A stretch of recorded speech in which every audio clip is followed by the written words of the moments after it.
يساوي لنا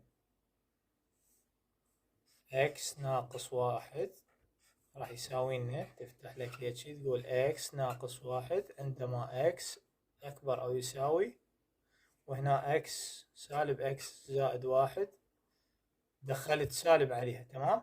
عندما x أصغر من، شلون نطلع هاي القيمة؟ أنا أقول لكم شلون نطلع. ناخذ x ناقص 1 ونساويها للصفر.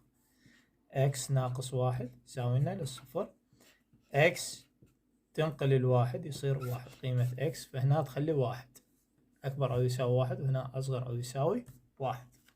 واضحة الفكرة؟ تمام. هسه نجد الغاية لليمين والغاية لليسار. تمام، لليمين ولليسار. فأقول ليميت x تقترب المن للواحد، لليمين x ناقص 1 فراح تساوي لنا 1 تعوض الواحد، 1 ناقص 1 راح يساوي لنا 0، هاي L1. تمام.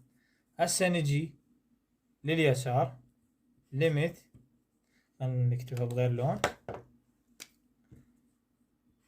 ليميت x تقترب للواحد، هنا سالب x زائد 1 فراح نعوض هنا الواحد، فراح يصير سالب 1 زائد 1 راح يساوي لنا 0، هاي L2.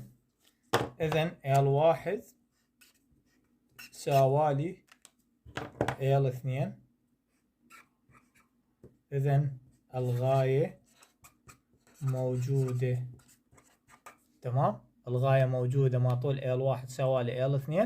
إذن الغاية ايش بيها؟ طبعا اجتنا هنا القيمة المطلقة. شوف هذا السؤال، قيمة مطلقة على كسر، شلون اتعامل وياه حتى اطلع الغاية مالته؟ تمام، نجي نفتح